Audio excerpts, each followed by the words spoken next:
everybody, to Dat Poker Podcast, episode 81. It is August 14th, 2019. I'm your host. It says right there in the box, A. Schwartz, alongside producer extraordinaire Roscoe P. Coltrane. Well, I've got some red meat for you. That is great. I love when you surprise us with new drops that are topical and came out today. That's fantastic. Love it. Mr. Terrence Chan. Terrence, how are you, sir?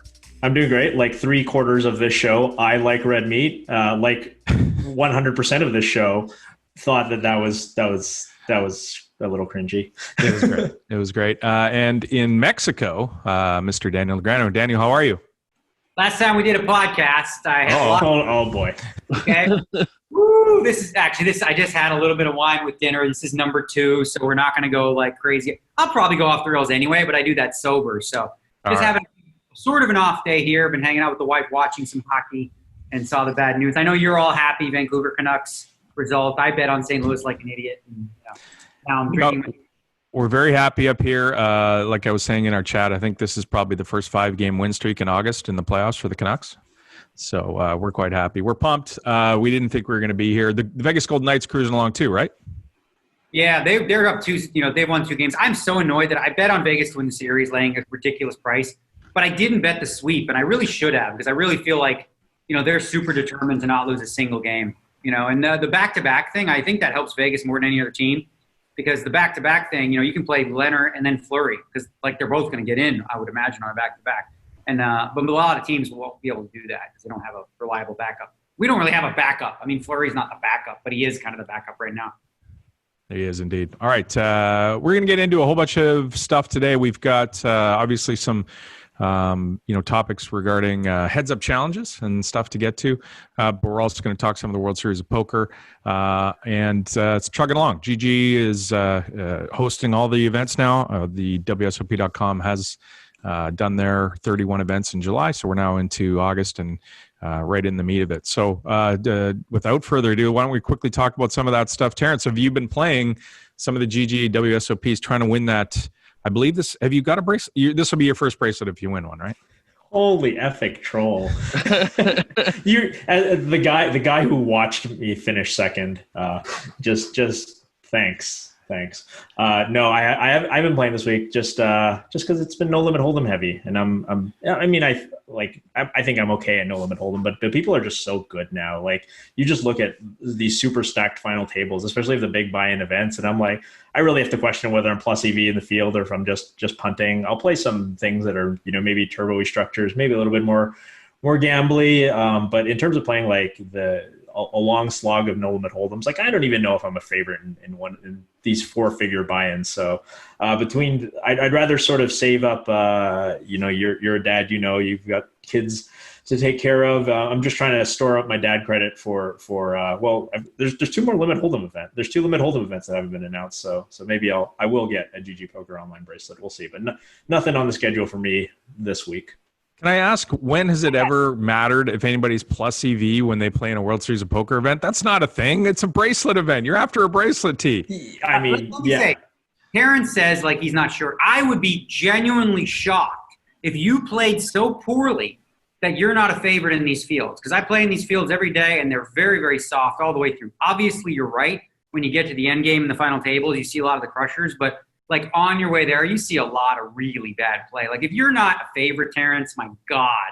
Yeah, I mean, that's the thing is that I think if you stop the tournament after like 18 levels, like for sure, like, there's so much dead money in the field as it goes on. But the thing is you play your highest stakes against the toughest players. And it's not clear where the equity distribution lies. But you also do that, Terrence, when the average stack is in the neighborhood of like 20 to 15 to 25 big blinds, right? Like, yeah. How much better, Terrence, do you think the guru of all gurus is than you playing 20 big blinds, right? Like, yeah, sure, maybe they make like a slightly plus EV thing in this, but you're not so outclassed that when if you can position yourself to get to the end game on a regular basis, I've done 24 times now. It's insane. I've been just getting to the money and then blasting out. When you give yourself enough dice to roll them, like, Yeah. how much worse can you be than This is why GG Poker pays this guy all this money, because he's talking me into it. Like I'm just like maybe I will play every day. Maybe I just will play every day for the rest of the series. He was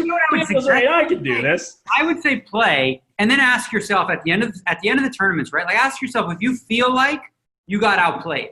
Like that's actually a barometer test. Like I remember when I played the Poker Masters a couple years ago, Stefan Sondheimer, Corey Aldemir, all the guys, and I'm like, I didn't run very well, but I got outplayed, and it was very clear. Like you've been playing poker long enough to know the difference when it's just like, oh, I ran bad, or like, you know what, they're just better than me, and you'll get that feel. And I'll be surprised if you played like a week straight of No Limit and felt like you were so outclassed that you're not plus EV. Fair enough. That might be the case. I mean, it's easier than ever to I think catch up to people. We've talked about this, that No Limit has been getting tougher because there is so much information out there, but it's information that's available to everybody. And so I think, like I've always been the kind of guy who worked hard and studied the game. I haven't put in the time since I've had my kid and since I, focused on MMA a long time, but there is that availability. There's lots of information out there that's available. Lots of stuff you can do. So yeah, maybe I'll get back in the trenches. We'll see. Terrence, you used to fly. You used to fly to Vegas to play in these events. It has now come to you in your house in the middle of nowhere, and you still can't be bothered. It's true. I mean, I played the 10K heads up like a few years in a row, and did fine. Like it's like the thing is that the live World Series is just so much different, though. I mean, Daniel talks about is being soft, and for sure, the World Series is definitely softer on GG Poker than it would be on like PokerStars or something like that.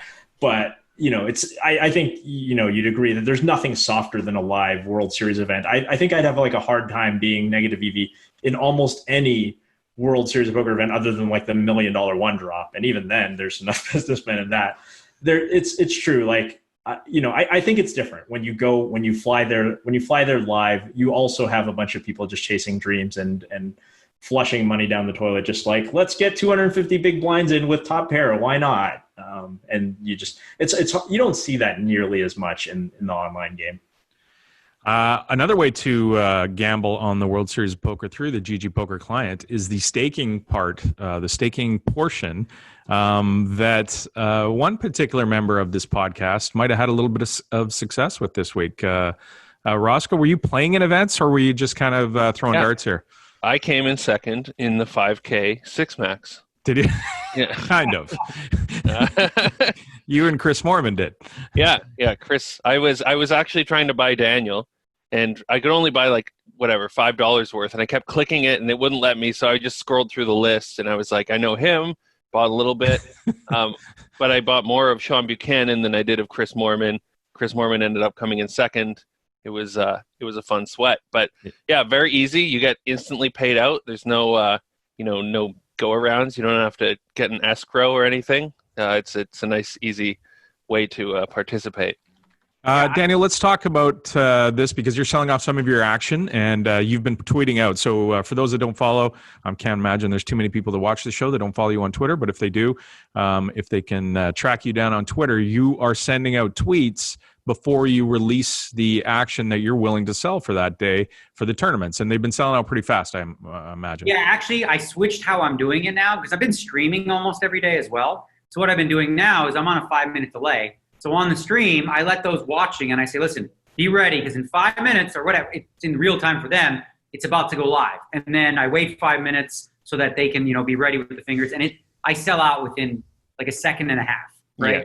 I'm selling 25% with a 1% cap. So it's essentially just 25 people that have an opportunity to buy a piece. But it's been a lot of fun because I've been making people money, like almost every one. There is an interesting wrinkle that they do with the day 2 staking, because you can buy a piece of somebody on day 2 when they already have an established stack, right? So then you have to ask yourself, well, how do you quantify that, right? Like, how much are you paying for that? So the way that they do it, it's called an ASMU, which is an average stack markup. So I don't charge a markup. I charge, exactly one. But there's an average stack markup, which is essentially whatever your stack is on day 2, right, divided by your day 1 stack. So if you started with 10K in chips, and now you're buying into a stack that's 100K, well, you're paying 10x markup, if you will, right? So a lot of times what you might see in that case is you're very close to the money. So the person cashes, but you still lose a little bit, right? You lose a little bit because you're like in a really good position to, win big money and stuff like that. So that's how they they deal with that. Outside of that, I've been selling at no markup for every event, and that's what I plan to do. The key thing about when you sell pieces is you have to start the events on time. So it's not available. Like if someone's going to show up late, it just doesn't work. And we don't offer second and third billets, which is unfortunate because that would be kind of cool too. But as of now, the software only allows for you to buy in the players who have registered on time and on their first bullet. Got to mention. I gotta ask something. Since you mentioned showing up on time, and Ross and I, when we were waiting for you guys to jump on, we were looking over the GG schedule. So that tomorrow is a 5 a.m. start for the GG Poker because it's one of those ones that's aimed at the Asia time zone. I assume there's a few hours of late registration. Seeing you've been hitting the gym early, how is this like adjustment? Because we ended last week's show actually. You got cut off, lost your connection while we were talking about sleep and the importance of sleep. And I'm 100% with you. It's like the most important thing for your mental prowess. But going from the World Series of Nevada, where you were like potentially playing till like 4 a.m. I don't know how late you actually got, to now waking up at 5, 6, 7 in the morning, 1 hour offset being that you're in Mexico. That's gotta have been rough on your body and your schedule a little bit. It's actually, I got used to it pretty quickly. So the way that things work out here where I am is there is a gym, but because of COVID concerns, like you have to select a time slot. And the only 2 slots available for me was 7:15 a.m. to 8:15 or noon to 1. And I figured that's my normal slot is going to the gym at noon to 1, but a lot of the tournaments are already started and I felt like, well, I wouldn't be able to make that. So I said, you know what? YOLO, let's do it. And I booked the 7:15 slot. So I'm waking up at 6:30 a.m., going to the gym 4 days a week, Monday, Tuesday, Thursday, Friday.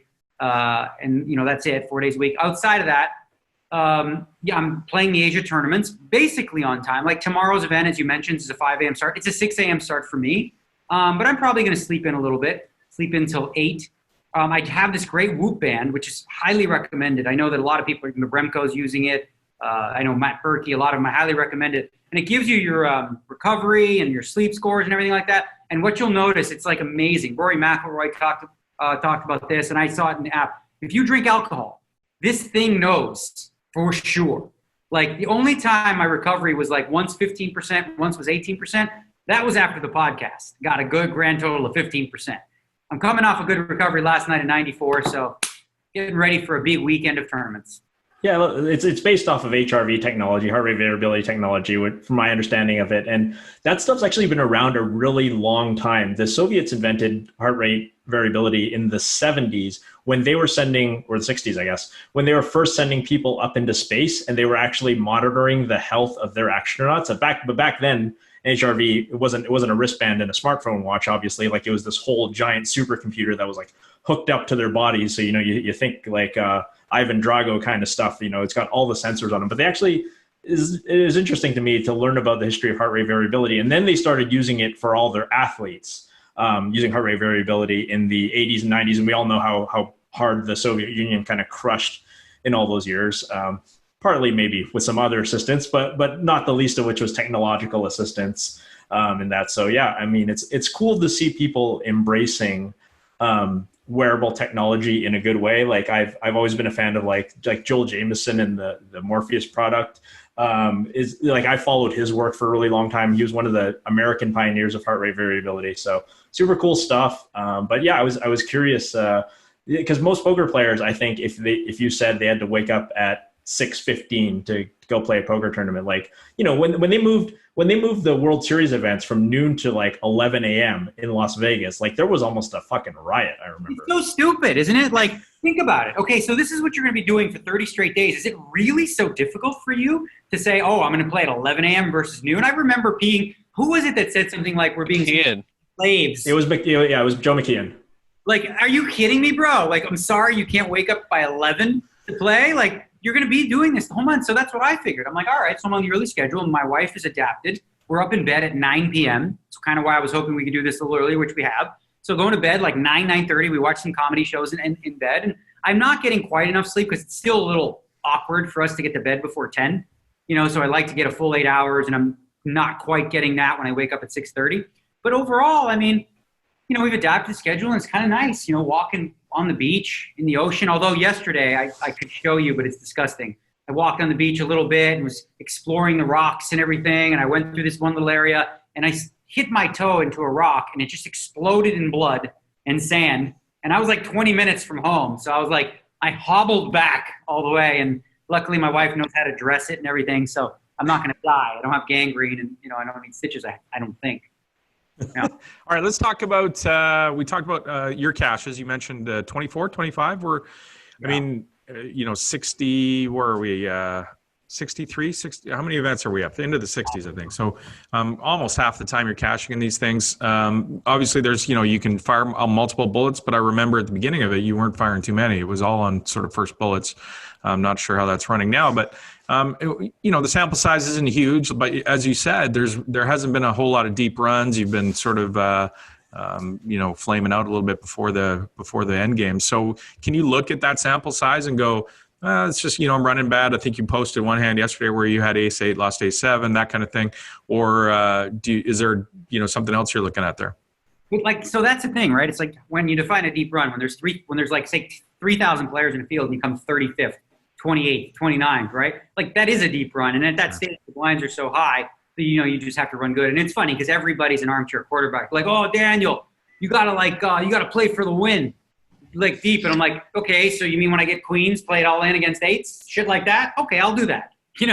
And sometimes you lose. It just really shows you, I think, how much variance there is in the end game, as Terrence said. Like tournaments are kind of a bizarre thing. Daniel Dvorak actually, I think he eloquently stated where the early stages of like a tournament, you might be playing like what's equivalent to like 50 cents a dollar, right? So then, later you're playing 1 and 2. Then when the money's on the line, like you're playing like 50 and 100 stakes or something like that. And that's when it's the most volatile and the most luck-based. So I feel really good about how I'm playing. Like the fact that I'm getting there, all you can do is put yourself in positions to win. And, I've learned how to really sort of mine myself, get through these minefields to get there every day. And that's really all you can do. And then when the average is 20 big blinds and you're sitting there on 20 big blinds, hope that they call your number when the money goes in the middle. It's a really good lesson because we used to get a lot of email. I think we still get a lot of email from players who are looking to get better. And they were always like, well, I always seem to run deep in my local tournament, whatever it is. If it's a $50 tournament or a $1,000 tournament, I always run deep. But I never can quite make the final table, or I can never quite make the top 3 or whatever it happens to be for the field size that's appropriate. And, it's a tough thing to figure out because it could be that you're making a mistake, like you're giving up some plus EV spots and you're not taking advantage of the bubble and you're not doing some of these aggressive things that would land you with a win or with a top 3. But it could just be you lose a lot of flips at the end. I mean, it just... You mentioned this, that people email. Phil Kessel, he's always telling me, he's like, hey, he's like, I just can't close, eh? Like I always come like 15th, 17th and I can't close, eh? What's that about? I'm like, how many players were in the field? He's like, oh, there was like 12,000. I'm like, there's 12,000 people. Only one gets to win. How often do you think it's going to be you, bro? He's a competitive guy, as am I. But there is definitely a disconnect in terms of people's understanding of variance. And they always want to apply, like, must be this, right? It must be that you're not doing this or you're doing this or something like that. When in reality, as you know, if you've played poker a long time, especially in these huge field events that, get really shallow near the end. I mean, luck is going to be the predominant factor near the end where you just have to win. You're all in your flips. All right. So one of the other things that happened this week is you and Doug Polk where you agreed to have the match, the heads-up match against Doug. And there's been some talk of some terms. I know you're obviously quite busy with the World Series of Poker and grinding out the events. But I think you're looking at sort of trying to figure out a format for this match. It seems like everybody's at least poker Twitter anyway, is on pins and needles waiting to hear how this thing's going to go down. Obviously, it'll be after the World Series of Poker when you get back and into a place where you can play this thing. So why don't you maybe just fill us in a little bit on anything that you've worked out or talk to Doug about and how this is going to happen. Yeah. So he sent out a tweet that really didn't go over well, and I kind of like put a response because he was like. It was literally the day I was in the middle of playing the Heads Up tournament, and I'm battling in the round of 16 and like grinding tournaments. And he tweets out something like, I'm starting to worry about this match happening since he's not responding to my DMs or something. Right. And, everyone's giving him shit like, dude, I mean, he's on a vacation with his wife in Cabo grinding the World Series of Poker. Like you sound like that guy was like, she's not texting me back, right? And the truth is I didn't see a DM, right? Because I don't follow him, and I get a lot of DMs. And I actually, after he said that, I checked, and I'm like, I don't see one from him. Then I did a search, and I did see something from him, like from a week before. And then I tried to search it again, and I tried again on my phone, and for some reason it won't come up. But I did see it once, so I know it's there. So I wasn't like not responding. But obviously I am busy, right now, focusing on the World Series of Poker. And I figure, I'm going to need about 2 weeks of practice. Ha, ha, ha, get it? 2 weeks of practice for the heads-up match? Anyway, I cracked myself up. But no, I mean, the way that we looked at it was, what we like loosely suggested was October, right? So October's a little bit away. And I told him, and I said so publicly on Twitter, that we'll work out the logistics post World Series of Poker. He's already said some things that he's not willing to do, right? So, we have to like come to terms on the structure of the match and where it's going to happen and all that kind of stuff, blah, blah, blah, at a later time. But there's no rush on that. Like I said, I'm not backing out of the match. We haven't discussed exactly how it will roll out. I have some ideas on how I want it to roll out in terms of what I did agree to is between 10 and 25,000 hands. So a minimum of 10, maximum of 25. And all those things will be ironed out in due time. Like, I don't think there's like a massive rush on my part. I mean, listen, I haven't done a freaking lick of study on Heads Up. So I do want to give myself, I think, it could be bad for me. Like, I could get fucking destroyed in this thing, right? Like, not knowing. So I want to try to find a way that I can give myself the best chance to keep it competitive. And, maybe with a little bit of luck, I can win too. So we'll work on all that stuff, but it'll be a legitimate match. There's no I'm not like going, okay, we're going to play heads up 2 tables. Buy-in is 1 big blind. Like 1 big blind cap. Like, that's not like that. There's no loot. There's nothing happen. Everyone can rest assured that from my perspective, the match is a go. It will happen. It'll be entertaining for people, I would imagine. But listen, like right now, it's a daunting task. Like, I basically fucking put my mouth out there saying I'll play, and I realized, holy shit, now I got to learn how to play fucking Heads Up. And I haven't done this in 10 years. Like, someone put an article out of the last time I played was against Isildur. And we played a match, and in 4 hours, I lost 150,000 like that. And then we played again the next week, and I actually beat him for 28,000. So there's precedence for me doing stuff like this. Obviously, different time. But yeah, I'm going to have to find some time after this World Series to I don't know. Phil Hellmuth and Mike Mataso are both my coaches. They both agree. Oh, come Mike's on. working on. Well, Mike Mataso. You don't read the YouTube comments, but do you have any idea how many people thought you were serious? They Well, thought why you were would serious. not? Brandon Cantu is going to do the moderation, and then Phil Hellmuth is going to give me the pre-flop, and Mike Mataso is going to focus on the river play. And then I don't know who else I can throw in there that would really just sort of encompass it all. But I'm taking suggestions. If you think, I mean, Chainsaw would be my no, you know what? I think, I don't know. Maybe not Chainsaw. I think Mike Mataso and Phil Hellmuth might just be the perfect guy to. I mean, you want to work on your speech play with Will Kassouf. It's true. I could do that. Yeah. You could tilt him.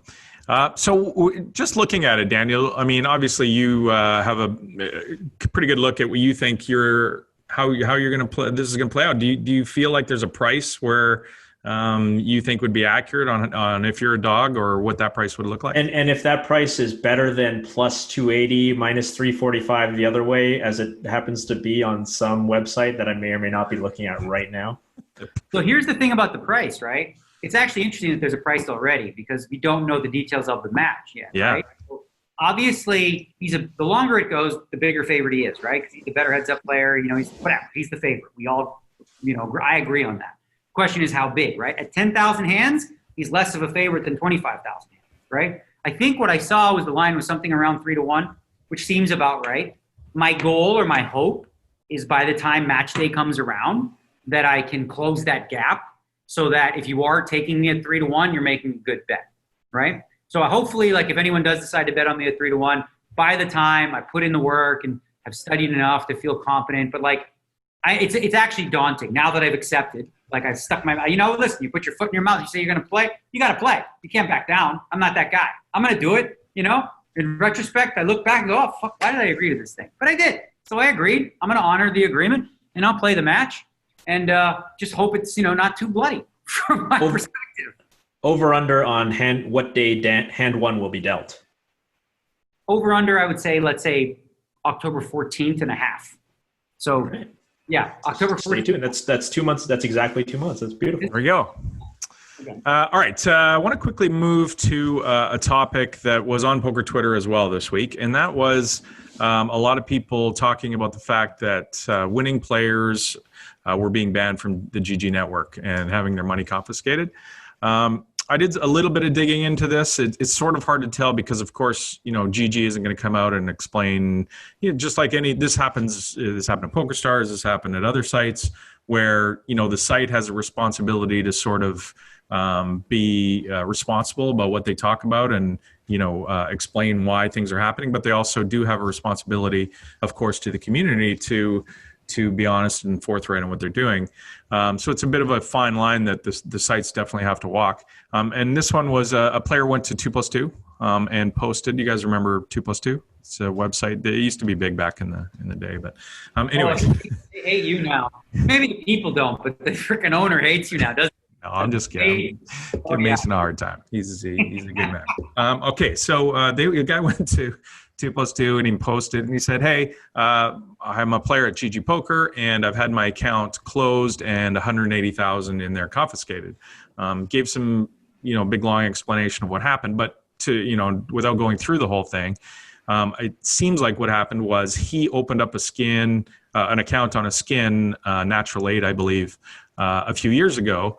And they banned him for unknown reasons. They sent his right away. By the way, they sent his money back. They said, "Okay, we don't want you here anymore," and they sent him his money. And they said, "Please don't come back." I'm assuming they said, "Please don't come back if you're banned." However, remember that's on a skin of GG. Now, this is for those that don't really understand. GG is the hub, and they do sell skins, or they did sell skins to other people that could drive traffic to the main network through the skin, whether it's Natural 8 or another brand. I believe they've changed that now. But anyway, so he opened up an account, got it closed, had his money sent back, and then opened up accounts on other skins, including GG, after being banned. Now, I think he said in the post that he didn't really realize that Natural 8 was a skin of GG and maybe the other ones weren't. So when he started playing on GG, deposited 50,000, ran it up to 180,000. They closed his account, said they were confiscating the money. And then after some back and forth, decided they were going to give the 50,000 back to him and his initial stake, and then keep the rest and redistribute it to the players that he wanted off. So it's and I saw some people say, "Oh, they should give him the whole 180,000 and tell him to go away and close the account." But then you've got to also understand that it becomes problematic for sites to do that, because then it's a free roll for people who are going to cheat the system and come and play on the site, cheat, and get all the money that they win if they get their account closed. So there's got to be some repercussions for him there. However, there's, again, we talked about earlier, it's a fine line about, why was he banned originally, et cetera, and how you handle that going forward. When you ban a player, and sites run into some difficulty because it's really hard to track each and every person that signs up at a skin and signs up at GG and signs up at another skin, because they're all independent sort of on some level with businesses, but it's hard to track. Now, should they do a better job of trying to figure out, because the guy, he said he used the same name on Natural 8, on GG, on all these places. So should there be a mechanism to stop people that are banned signing up in the same name, information, email addresses and stuff? Yeah, I would personally say there should be. But again, it's difficult. GG blew up from nothing to a giant site. And sorry for going on and on. I'm just trying to describe it before I throw it over to you guys. But this has sort of been the thing that's been talked about on Twitter this week, and I wonder if I'm sure Daniel saw it. Terrence, did you see that too? Yes, very much so. So, Terrence, why don't you start, and then Daniel can pick up after that. Sure. There's a lot to unpack here.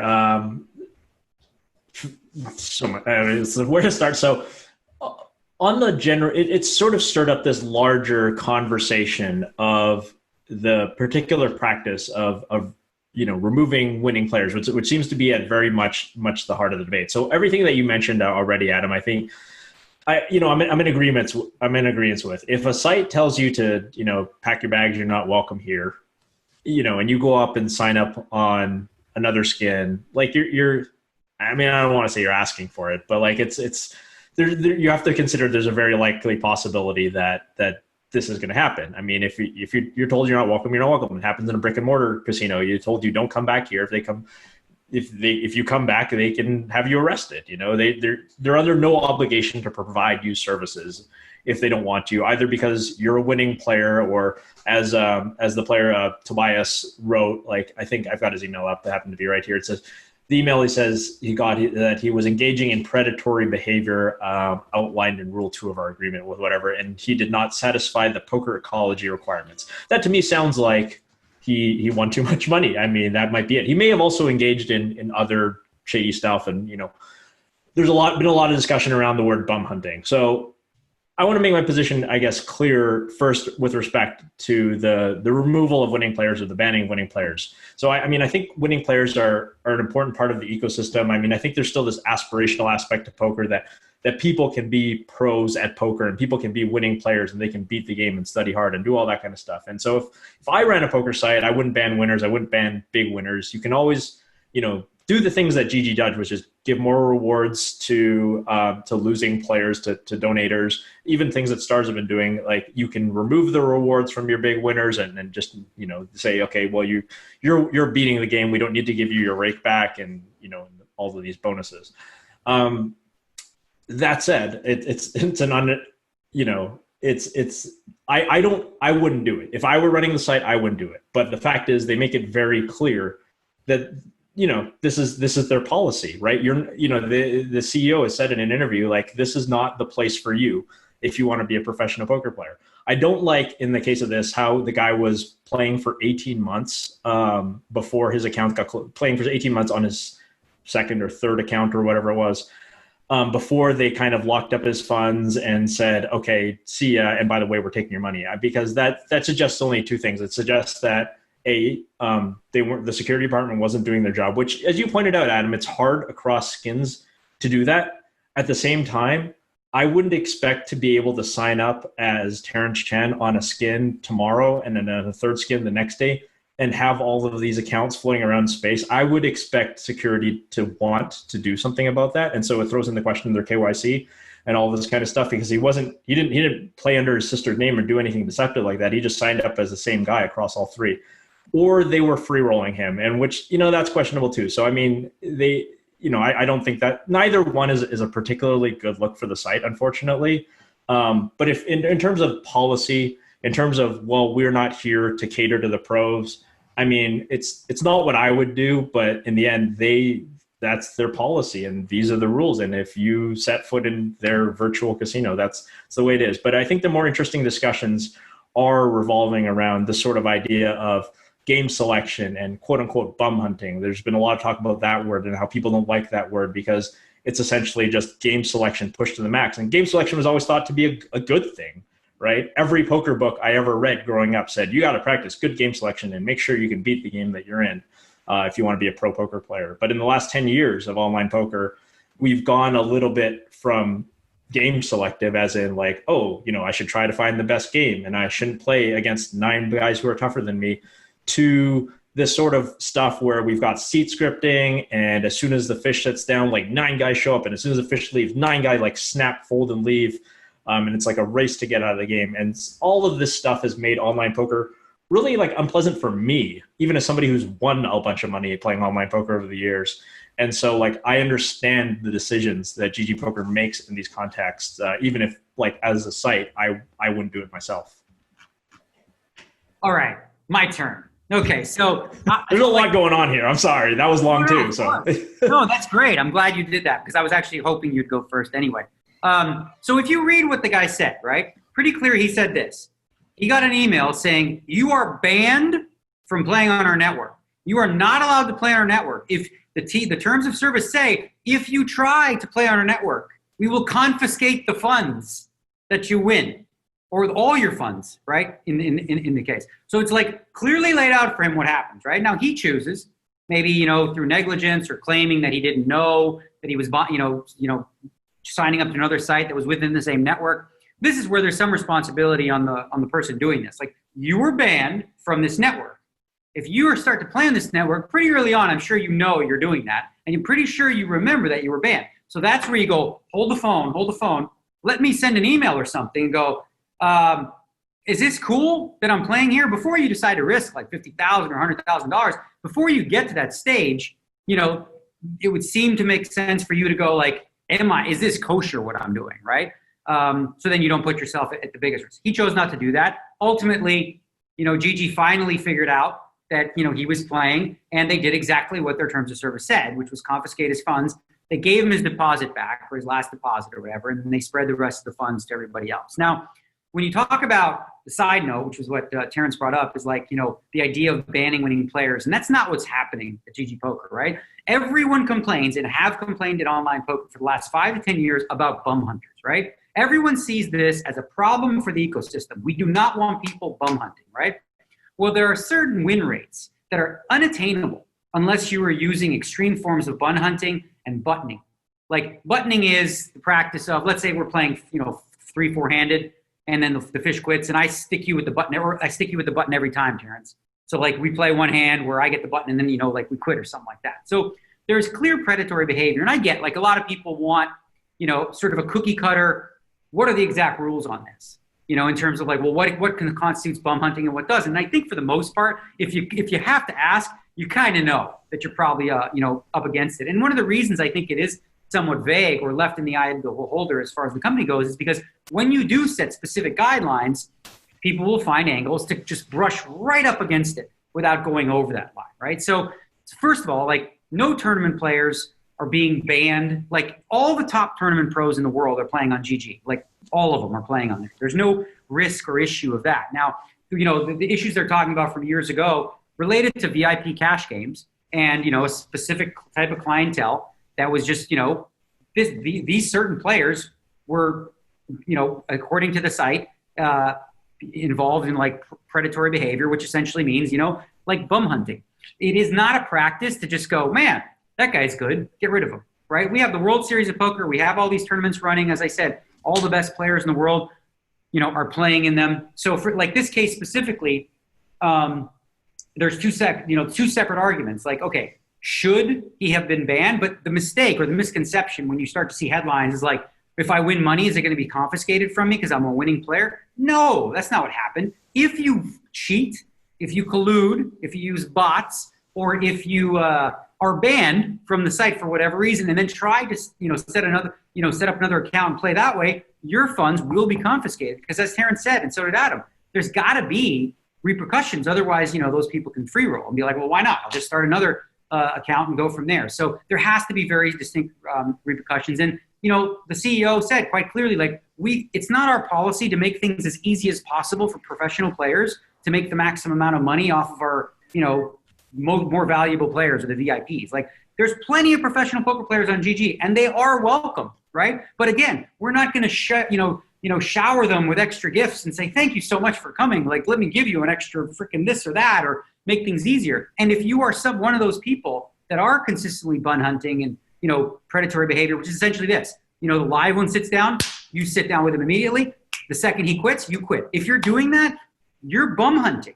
If you're not willing to play another 15 minutes or whatever, you know that's what bum hunting is. But as Terrence said, game selection is important, right? So before you sit in a game, you say, okay, well, I don't know, this game might be too tough for me, I don't want to sit. Then you see the game's good, you're playing it, right? But when that one player quits that you're playing because of, if you quit the hand after that, as far as I'm concerned, that's what bum hunting is. Like, you have to give a little to get a little, right? And there are, like I said, there are certain win rates that are just unattainable without that. Every site knows, like, not just, you know, GG. They all know who's engaging in this predatory behavior. The difference is GG has the actual balls to do something about this clear problem for online poker, right? Everybody wants to see bum hunters gone. Like, we don't like the practice. Nobody likes it except the bum hunter. Nobody wants people doing this. GG, you know, with the threat of saying, listen, if you engage in extreme predatory behavior, you run the risk of no longer being allowed to play on our network. You won't have your funds confiscated. That's not a thing unless we ban you, and then you go, YOLO, I'm going to open up another account and try to skirt the ban, and then I play again. Well, then in that case, the terms of service is pretty damn clear. So there's not a lot to debate as far as like whether they handled it within exactly what the guidelines of the TOS said. Yeah. I guess my question would be, Terrence, sorry, just to jump in quick. Go ahead. My question would be, you know, and I think we pointed it out. I mean, you're depositing $50,000 into a skin. you should probably do a little bit of research to see if you've been banned or where that was. I get that, and I agree with it. I just wonder what responsibility is on the site to have protocols in place to stop people from, because he signed up with his name, sent a wire, presumably to deposit 50,000, and if he loses the 50,000, we never hear from him again, right? It's or he deposits more and he loses more, whatever. So is there responsibility on the site to be able to stop those guys before, and I get they shouldn't be doing it. Totally agree with that. But is there a process that should be put in place to stop that from happening? Absolutely. And absolutely. And the statement that GG released today, I don't know if you guys saw it, specifically said that they're going to work towards, and as you said, GG has grown exponentially. So, and there's so many different skins and so many different ways in which people can be a part of the network that it was a difficult task to catch people instantly, right? So that is something that we are going to work towards to make sure that when people do this. But I highly recommend, if you're a player, before you decide to play, if you've been banned already, just send an email and go, hey guys, is this okay? If he would have just taken that one step, right? The sense of personal responsibility and go okay, well, maybe I should be careful with this. He did get away with it for a while. Right, he was losing, but here's the thing. And Terrence, I don't know if you remember this from Stars days or whatever, but typically what happens with sites is when there is a big win or somebody wins big, that's when an account is typically looked into, right? So the case of Gordon Vio or whatever, if he was just playing $1 and $2 and he was doing it, from a whatever VPN or it would probably never would have got noticed, right? But now he wins $700,000 and they go, okay, let's make an investigation, make sure it was him. Make sure he was where he said he was supposed to be, all those kind of things, right? So similarly here, now he wins a bunch of money and now all of a sudden, the account gets looked at to make sure, because that's what security needs to do. We have to make sure, is this guy multi-accounting? Is he doing anything wrong? And that's when you raise attention. Typically, if a guy's losing, you're not worried about the guy cheating, right? If a guy's lost 50, 60,000, you're not thinking, well, this guy's clearly colluding, right? So attention is raised. It's not a free roll in the sense that people think they wait for the guy. You think that they're just lurking and going, ooh, we're going to wait till this guy starts winning. That's absolutely asinine to think that happens, not only on GG, but any of the sites. I don't think there's any evidence that any of the sites would do that. It just sometimes appears that way because when a big score happens, that's when attention is brought to that account and they do a little more digging and they go, oh shit, this guy was banned in 2016. Yeah, so you're right. I think that is the way that most security sites will operate is they will check on a cash out, make sure everything's kosher. And that's the trigger event. That being said, I think there are ways to proactively prevent somebody who's been banned. I don't know if this guy went out and bought a new computer and changed his IP address and did all of these things. But the fact that he used the exact same name and with the same, passport information and that they didn't catch him for 18 months, that's definitely a missed step. And I think GG admitted that. I did read the statement that they saw. I think they missed that, but it is a clear misstep, and it does look bad on the site. But I wanted to go back to the sort of this idea of bum hunting because I think you nailed it. If you don't want to say, well, this X is bum hunting and Y is not bum hunting, because they will walk as close to the line of Y while still staying on the X side of X, and that just makes a shitty experience for everybody. Olivier Bousquet actually had a fantastic tweet storm about this today, talking about this and many behaviors, and he's a high stakes heads up guy. So if anybody knows, he knows. And, talked about exactly the same stuff you talked about, buttoning, leaving immediately, joining immediately when the fish sets and not willing to keep the game going. He said it was sort of like that old saying about pornography, you know it when you see it. You might not be able to define it, but you know it when you see it. But in terms of the winning player stance, it seems that this is where a lot of the confusion lies. If this guy was a model citizen and, he played the game, even after the live one left, he played another half an hour, all this kind of stuff, but he just happened to be an excellent player and a big winner in the games that he played. Or take a different hypothetical player he's just a crusher. He's just absolutely beastly and he can take on all comers and he can win in every game, and he has a win rate that is, it's not off the charts. It's not like a Mike Postel or a Russ Hamilton win rate, but it's he's the best and he's the GOAT. That's a player GG is happy to have and will continue to service, or will they not? Right. So as I said, it's not simply based on how skilled you are. Having said that, when it comes to tournaments, I don't think you will ever see a time when a player is going to get banned from playing tournaments, right? Having said that, there are VIP cash games that are somewhat invite only or whatever. So it's kind of up to, like, in the VIP games, specifically, sort of up to the players that play them in terms of who they want to play with. As far as just banning a guy because he's good, I do believe that, like, 4 years ago, like when the sites first started, that was actually a case with about 5 different people. They would get an email and say, listen, hey, man, you're fantastic. You're really great at poker, and, we can't handle you on our site because you're killing it. Like, you're just destroying our games, right? So that happened to, I would say, literally about 4 to 5 players. And at that time, people were like, oh, okay, whatever, As of 3-4 years, like, I've not seen anything like that. So the only thing that would lead you down that path of saying that, this player might no longer be able to play is if they're practicing predatory behavior, which is bum hunting consistently, buttoning, and things like that. Forgot what I was going to say in addition to that. But yeah, so no, like, winning alone is not going to get you banned. But, like, if you're in the streets, and you're playing against like 3-4 other good players and you're just better than them, go win, man. Crush those guys. You're not going to get banned for that. You'll get banned if the live one sits down. You sit right as soon as he sits down, and as soon as he quits, you quit. I mean, this is like you said. Olivia said it best. It's like, it when you see it, man. Like, it doesn't. If you're asking the question, like, am I bum hunting? You probably know that what you're doing is, like, aligned with bum hunting. So, like, even in the private app games that I've been playing, occasionally with some of the guys, like, we have some sort of implicit rules. It's not steadfast, but it's like, okay, when this guy quits, guys, we can't just bust the game.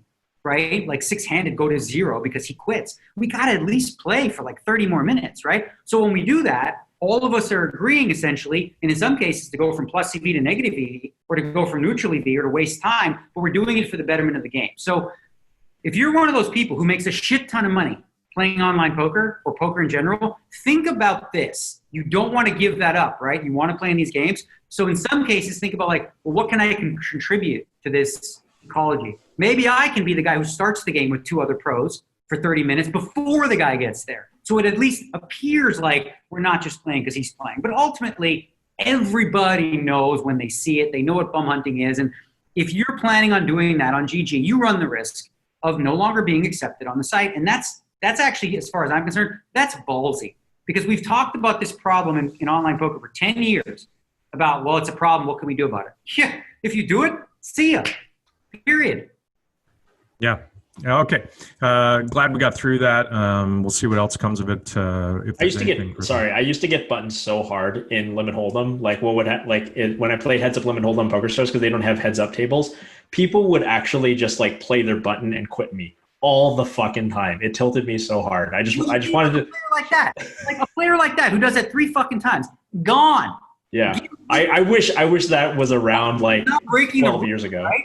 He's not breaking the rules, because the rules that you're putting in on your site are just, like, not stringent. Like, when you say predatory behavior, I see that. A guy could button you 3 times and Limit Hold'em and take off. Ha, ha, ha. All right, well, guess what, bro? Take your business somewhere else. And give Terrence his money back that you buttoned. Well, I mean, listen, you can't do that. But, No, I know. I got no greater joy than just, like, winning the first hand against those guys, and then they would be on tilt and they'd just keep playing, and then we'd turn into like a 3-hour session where they'd lose like 50 grand. I mean, let me ask, like, online players, not just you, Terrence, but anybody, right? You're in a game, you're in an 8-handed game, you're stuck, whatever, and you're, like, next to the button, you got like 5 free hands, and all of a sudden, the live one quits and everyone else sits out. Aren't you pissed? You're a little annoyed when that shit happens. It's just a bad practice. So people that do that, they shouldn't be rewarded. And they should run the risk of saying, listen, you're not welcome because you're not contributing in a positive manner to the ecosystem. You can win money. You can be a huge winner online. You can be a huge winner in private games and still not engage in, behavior that is predatory and, really disheartening to the ecosystem that pisses people off. So it's interesting, right? Because it's not really well defined what, bum hunting is. And there almost isn't an incentive to define it. Because as Daniel said, if you think you're doing it, you're probably doing it. Like, if you're aware that that's a thing and you're chasing a guy around, you're probably doing it. So if it's not defined, there's no line for you to walk. And you better be very careful about how you approach playing these games. Because look, let's just use an example, right? Let's say we define bum hunting as this. Live one quits, right? You must play an additional 4 hands, okay? So that's the rule. If the live one quits, you must play 4 more hands after that. All right, so then everyone quits after 4 hands. So somebody gets screwed because somebody got buttoned, in that equation randomly or whatever the case may be. So whatever they're like, listen, people that are trying to make money, they're always going to try to find loopholes. So I get it. Like, you want to know, like, well, what are the rules? You want them clearly defined. The problem with that is you're always going to have angle shooters and people brush up against that edge to try to take advantage of it. So better to just like play it safe and just don't engage in this kind of behavior. All right. There was a couple of sort of disturbing stories that we talked about in the last couple of shows, and one of them was Susie Zhao, who was found murdered. There were some disturbing details come out. Honestly, I haven't read them because I don't want to read them. I saw the headlines, and that was enough for me. It's not good. Yeah, I mean, I don't. It's pretty grisly. Let's not talk into it. If you can Google it, but it's pretty grisly. It's a horrible thing that happened, and it's the kind of thing where you really hope there's some very quick justice. Correct. And the other one was Brad Booth, and Brad's been missing for coming up on 2 months now. And the poker world is out there trying to locate him, and hopefully, he's just camping somewhere for a very long time. So, Brad, if you're out there and manage, just reach out. We're all here to help. So, those are 2 quick updates I wanted to talk about. Let's move on to some news, Roscoe.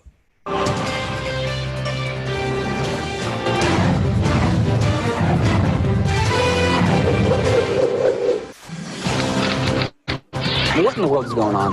I don't think it's good for the poker. Yay, poker. Hashtag good for poker. We don't really have a lot of news because we covered it, but I just wanted to hear the I was going to say, did we not do news? We've done it already, but what is the difference between news and not news? There's no difference. I just love the drop, so we're just going to hear it. Quickly, some results from the World Series of Online Poker, as we were talking about from GG. Event 44 was the 1,500. This is just a couple of them that I looked through. Event 44, the 1,500 Millie Maker. That's always a big draw every year. Daniel Dvoris wins $1.5 million in his first bracelet. An awesome tournament poker player from Nevada, I believe. 62. He's Canadian. He's Canadian. Or lives in Nevada. One of those. Yeah. All Canadian. Is he Canadian? Oh, okay. Mixed him up. He refuses to go to the World Series. He's so not Nevada. He hates Las Vegas. Well, it's because of taxes, basically. Because Canadian. But I thought he still. I just thought he didn't like Vegas. But yeah, I think. But he's a good Canadian kid, as you're supposed to say, Adam. That's what you're supposed to say when a Canadian wins a bracelet. Mississauga, born in Mississauga, residence in Toronto. All right, you guys, you got me. Fine, I made a mistake. This is just payback for you doing it to MJ for 8 That's years, true. right? That's true. I did torture him for many years. 6,299 entries, which, hey, for a $1,500 buy-in online, 6,299 entries. And the funny thing I saw from this was, Daniel, let's get an update from you on your side bets, because you made a whole bunch of side bets for Must Win a Bracelet with a bunch of guys, and you thought you had a bet with Mr. Dvoris.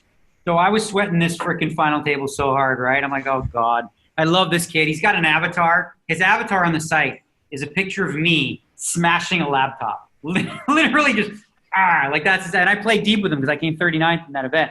And so I see he's got big chips, and I'm like, oh, fuck. I got a 100K bet with this guy, right? So he wins. So what happened? Before he'd asked you for the bet? Like, what happened pre the World Series? I'll tell you. I'll get there, I promise. Sorry. So I lose this 100K bet to him, right? And then he's like, I'm like, oh, shit. And I tweeted or whatever. So then he sends me a DM. And he goes, you're just curious, like who backed me in that? Like who bet on me? And I went, who bet on you? So I checked my phone to look at the notes. And I realized I never booked a bet with him on it.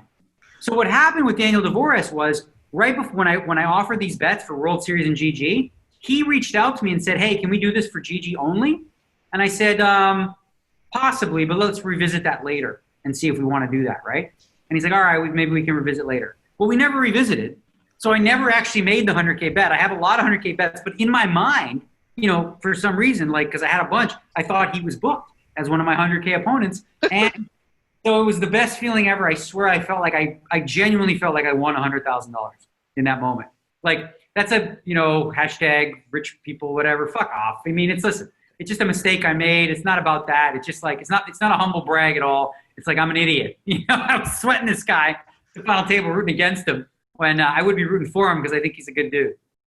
It's fun. Well, I mean, you would have technically only lost 100,000 minus the percentage chance you win a bracelet times 100,000. Yeah. So you I don't know found if like you- 85,000 in your pockets or something.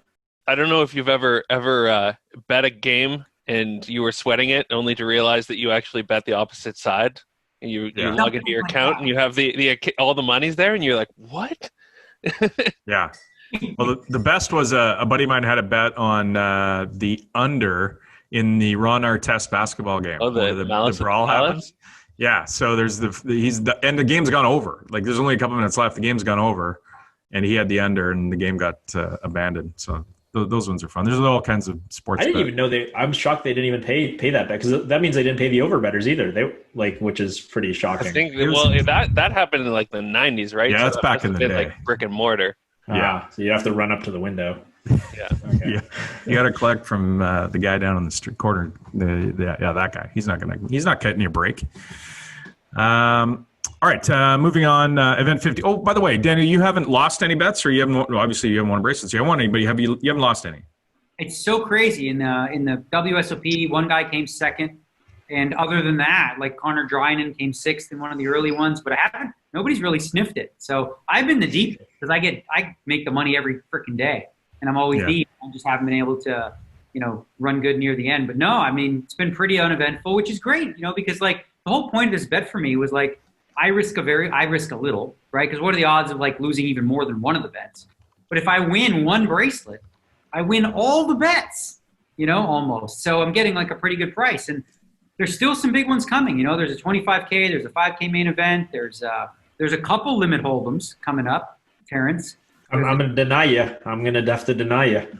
Listen, actually, I'll tell you what I've been doing too. So this is kind of silly, but so because I have this bracelet bets, right? I played the phase events. So there's the mini main event that happens this week. And the mini main event, because a lot of people wanted the structures to be deeper, so they went way deeper. So I played one of the first heats of the mini main, and I ended up getting through with about 24 big blinds for day 2. Right? So I'm like, it's $500. It's probably worth it for me to, because the average stack in it is like 45 bigs. So I'm like, it's probably worth it for me to play some more heats, right? So I'm like, fuck it, I'll fire some more bullets. I fired one today, and I get down to like the last 15 minutes, and I'm sitting on about the exact same stack that I have. So now people in the chat are like, why isn't he going all in every hand? I'm like, I'm sort of waiting for like somewhat of an okay spot to do it. But now these jerk-offs at my table are all tanking because they want to make day 2. So I, of course, am using my face emoji that's going, hurry up. And they're like, oh, goodbye. And they're like, everyone's like, this, conversing with my face. It's pretty funny. And then they all just sort of screw me at the end where I'm forced into the last hand where a guy opens small blind jams. I have 3-4 offsuit sitting on the exact stack. And I'm like, YOLO. There's literally no value because it's the very last hand. There's absolutely no value in me folding. So I call, he is 5s, right? So like, how happy was he to see 3-4 offsuit, right? So he held. So I still had more chips in him. So I get through with 12 big blinds on that one. But now I have 24 going into it, and I'm supposed to play tomorrow. If they were quicker, like they typically are, where you only have to play like an hour after the rebuy period, I'd probably play more. But they're grueling. It's like after the rebuy period over, just 20-minute levels in the mini main. So it's a grueling thing. I don't think it's worth it for me to. Maybe we'll see tomorrow. Well, and you mentioned this on your Twitter, I saw, about what's the sort of the fair thing to do with respect to your backers for best stack forward, right? Because if you're punting a stack, then obviously But for best stack forward, they don't have a piece of that. So the good news. So here's how the phase events work, which is great, right? It doesn't matter how many bullets I put in. The phase events, you can't buy a piece of me on day 1. Okay. You only buy in on day 2. So right now, I wouldn't sell the piece yet because we don't even know what well, it wouldn't matter. I'm selling it no markup anyway. But they'll get a piece no matter what of whatever my big stack is. But I see your point. Like obviously, if they find a day 1 and you just go wee like that. You did have this problem at last year's World Series, right? Where you were actually selling where you sold pieces because it was a part of a package, and then you were like, "Oh, this sucks because I really want to win a bracelet, but I don't want to do a negative EV thing and hurt the backers." Well, no, so but it's I did. good that you don't have that conflict this year. People up front. I said I'm going for Player of the Year. Right. So I always stressed it over and over. Like I will make negative EV decisions. Right. You're in for the ride, the same ride that I'm in. Like if it's next, if we're got an average, if we have like a starting stack and it's the last hand before the blinds go up and we have 7 deuce off, it's going in the middle, right? So I did tell people that. And, I really hadn't had, I'll tell you what, during this entire series on WSOP and GG, I haven't had to do it because I start on time and I build a stack every time. I'm very good at poker.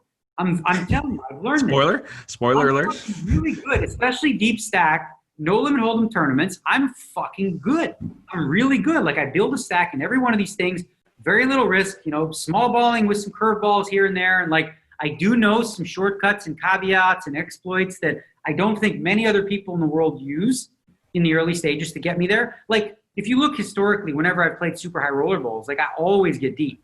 And those are usually ones with deeper structures. I will say that, at the highest level, all the no limit players, they're better than me at 30 big blind below, by a significant margin because they've studied all these spots to a T. But like when we're talking about 150 to 200 big blinds in a tournament and how to approach that, I'll take myself against anybody. I'm not saying, I'm genuinely serious. I'll take myself in those stages against anybody in the world and feel comfortable. Now, maybe I'm not the best, but I feel, you got to have some confidence in yourself. And in that regard, super deep stack tournament poker, I feel very, very confident in that format against all my competition. I sense there's going to be some. I'm sorry, I was just going to quickly say I think there's going to be some people taking that quote out of context that I'm fucking good. There's no out of context. I think the context is. What do you do to me now? They've already fucking said I fucking park in handicap spots. I fire women because I hate women. A misogynist who fucking sabotages career. What else do I do? I think everyone should get destroyed by a rake and fucking all. Like you can make up all this stuff. What more do you got, bro? Bring it. I'm racist too. I'm misogynist. I'm homophobic. I'm like just every ick and obia you can bring, throw it at me. Like what? It is what it is. Such is life. I'm doing emoji. It's the Daniel emoji. Okay, event 51 was the $400 PLO. This one was interesting because Owen O'Day wins his first bracelets, following in his father's Donegal O'Day's main event win. It was early 90s, I believe, if that's right. I didn't look it up, but 2005 entries in a $400 PLO. I like this kid a lot. He's really cool. And I liked his dad too. I mean, not that his dad's gone, whatever. But I remember his dad, like way back then, like everyone played kind of tight. He played next level. Like he was like super nitty. His son plays a lot different, but I like the kid. I chat with him. Actually, I have a bet with Eugene. He was rooting for me, but he also bet that I wouldn't win a bracelet. So I booked a little of his action, but I was really happy to see him take one down. Also, final table the main event. Owen did many years ago. Event 54 was the 10K Heads Up No Limit Championship. Daniel, you went deep in this. There was 128 starters, and I believe you got to the quarterfinals and lost to Michael Zhang, who's now in the semis. Is that correct? I cruised through 3 rounds, and then I put. You know what? If we got a moment, let's talk. We got a moment. Interesting one. Because I'll tell you what, one of the young kids in poker, another one that I like. I don't know if I should name him because I don't know if he'd want me to out him, but like a young guy who I've been friendly with a little bit recently, who I have a bet with him as well. I asked him, because sometimes these kids, they don't want to share information. I asked him, what he thought of the way that I played this hand. And he was very honest. And he was very right. So I'm curious if you guys get this. I was playing heads up against Xi Zhang, right? And he was really winning a lot of pots. I wasn't hitting a lot of flops. And he had me down in chips about 2.5, 3 to 1 at this point. So the hand comes, heads up. I raise the button with 6, 7 of spades, min raise. He calls. He has I guess it doesn't matter what he has. No, I won't tell you what he has until after. There's no How deep are we here? You said? I'll tell you in a second because you'll know by the turn. Yeah. So I'm in raise, he calls. Okay, standard, right? Min raise 6, 7 of spades. Flop comes Jack 7 deuce with 2 spades. He checks. I bet there's 4 big blinds in the pot. I bet 1, so quarter pot. He check raises to 3.5. Okay. I decide to make it 10 big blinds. Okay. He calls. The turn card is a deuce. Okay. Backdoor diamonds, but that's mostly relevant. So it's Jack 7. Deuce. 2 spades. So I've got a pair of 7s. He checks. There's 24 big blinds in the pot. I have 27. Okay. I jam. Okay. So we'll tell you what he had at the end. We'll remind because we might forget. So what do you guys think of my line, and what do you think? What sort of what do you think was good or bad about it? I'll let you both go. I mean, it sounds. Yeah, go I'm ahead, trying to think about this. No, I'm trying to think about this in real time, and it's one of these things where, like I said, I'm rusty at no limit hold'em, so I'm like, I don't know what I would do in practice, but I'm trying to think. I mean, I would almost usually not 3-bet this flop, because I think one of the good things that happens here is that when you do make your flush, when the guy check raises you, you do make your flush. I think you very often get value, and you don't.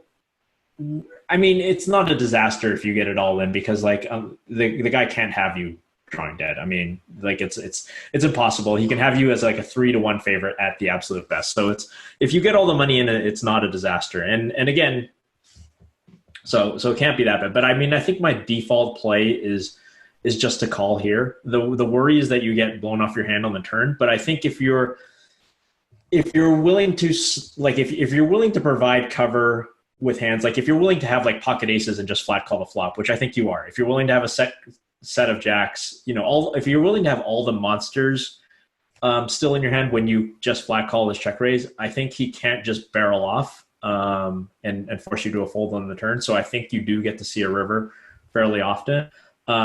Once you re-raising a call, I'm just trying to think. So feels like you're isolating yourself against a jack, right? Yeah, I mean, I can't see anybody really folding a jack there. A 7 is not very likely because you have the 7 yourself. And so can I just Terrence? I want to ask you a question. When you bet one, when there's four big blinds in the pot, Daniel, on the flop, and you bet one, was that your standard sort of raise? He calls, you bet one on the turn. Like, was this a typical line for him, check raising, or was this out of the ordinary? Yeah, like c betting like quarter pot is pretty standard. Like a lot of GTO lines include quarter pot. That was my standard c bet, and his check raise sizing is pretty standard too. If he's going to check raise 3.5, it's pretty. Was he doing it a lot, or was this? Yeah. No, he was doing playing. He was playing. He was of the 4 players I played, he was the most aggressive. So you check raise him and he calls, and then that's. No, I didn't know. He check raised me, and I. Sorry. Yeah, you raised him and he called. Yeah.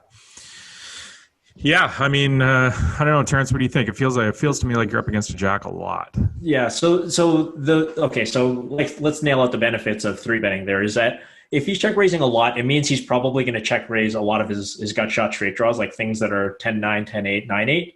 And since those are all overcards to your pair, like that's the value of 3-betting in that spot. You get to just deny him that equity immediately. So that's the good side of it. And so if that's the case, that's fine. Yeah, I mean, I'm actually like leaning towards that a little. I like the 3-bet a little bit more now. I mean, you could also just jam it in right there. It sounds like based on this, it would be like an overbet, but not an insane one. And you really can't be buried. So maybe 3-bet jamming there is okay. I think my default play is just to call. We do have position here, so I like to call and just kind of watch how future streets go. But 3-betting and you kind of have to shrug, call it off is the only thing I don't like about 3-betting small, because if he 4-bets you. Let's ask Ross. Ross, what do you think of the turn jam? It's good. I think I think it was GTO, and your equity was right on par. Okay, you weren't paying attention. All right. So let's focus on. So we got the flop raise discussed. Okay. I'm going to give you the breakdown that I got after we're done that. But let's go to the turn jam. What do you think of the turn jam as played? I re-raised the flop, turns a deuce, he checks. So you have showdown equity, right? You have showdown equity if you check it back and a 3 comes in the river. You have some showdown. If he had some sort of bigger flush draw, you've got do. What hand calls a check? What kind of check raises and calls a bigger flush draw? Even though we have showdown value on the river. Right? What's that? You mean I have showdown value on the river? Yeah. I checked.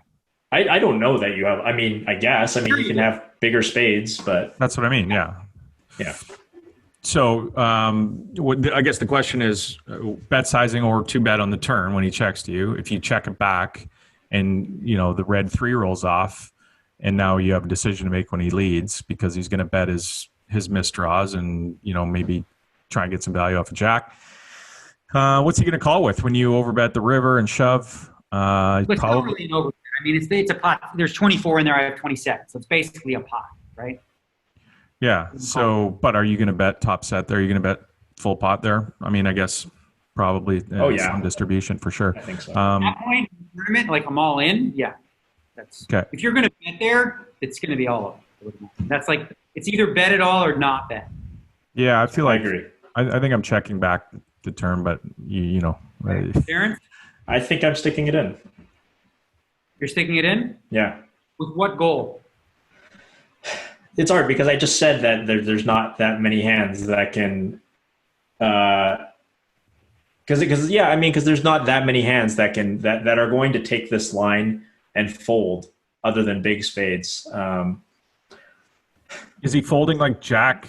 No, I don't think he's folding any jack at all. If he got to this point with a jack, I don't think he can fold the jack. I mean, he probably wouldn't be super thrilled to play anything that's not ace jack in this way. But I think, yeah, I don't know. Maybe checking it back and just praying we get the showdown is probably better, because I can't think of a better hand that he's really going to fold, other than the odd times that he has a better 7, or combo flush draws, and well, even combo flush draws, you're just denying equity. You're not even getting a better hand to fold. So in the balance of things, yeah, actually, I'll check it back. So I heard the analysis. Okay, there were 2 specific mistakes in the hand, and we'll start with the first one. 6-7 of spades is not a candidate in your range. It should ever 3-bet in this spot. It's always a call, okay? And part of the reason for that is when you do 3-bet, you're eliminating all his bluffs, and you have a very good hand against bluffs, because all of his bluffs are going to contain a spade. So the bluff combos that he has is going to have at least 1 spade. So let's say he has king 10, queen 10, something around the jack. It'll have 1 spade. So what that means is if I do hit the flush on the turn, he's probably going to barrel the spade. He's check raising with the intention of barreling the spade, so I have additional equity there. The problem with the re-raise there is like I'm only going to get it in against the jack or whatever, and I just, my thought process was like if he just does have 2 overs, then I just deny him the equity, right? But my hand is too good to turn into a bluff there, if you will. I mean, obviously it's fine. Like Terrence said, it doesn't matter what he has. Like I'm fine against it. He could have 3 jacks. I'm like, all right, hit a spade. If he has a jack, so what? I'm actually like doing fine against that. So that's mistake number 1, was not realizing that what is he check raising with? He's check raising a jack. He's check raising made 2 pairs. He's check raising some just bluffs with 1 spade and some flush draws, right? He might have king 10 of spades there. So the only value there is getting it slightly ahead against that hand, but it's not really worthwhile. So anyway, now the turn card comes a deuce and he checks. In this spot, my thinking was at the time, like I want to deny equity against any sort of like goofy, 9-10 or, two spades and overs and just get it in like a head. But, and I also thought there was a small chance that he would fold jack. Clearly not, because he did call and he had the jack 4 offsuit, and then we whiffed out on the river. So mistakes were just like, they came from my perspective, a lack of patience, because I know better than to 3-bet that flop. That's mistake number 1. And mistake number 2 is once I've done that, I've essentially risked an extra 6.5 big blinds by making it 10 to give myself a free card on the turn that I got. But I decided not to take the damn free card for myself. So I bungled that hand up. But overall, I thought I played, for what I know about heads-up poker right now, I thought I played pretty well. But I hope to learn a lot more before I play in October, because I made a lot of mistakes.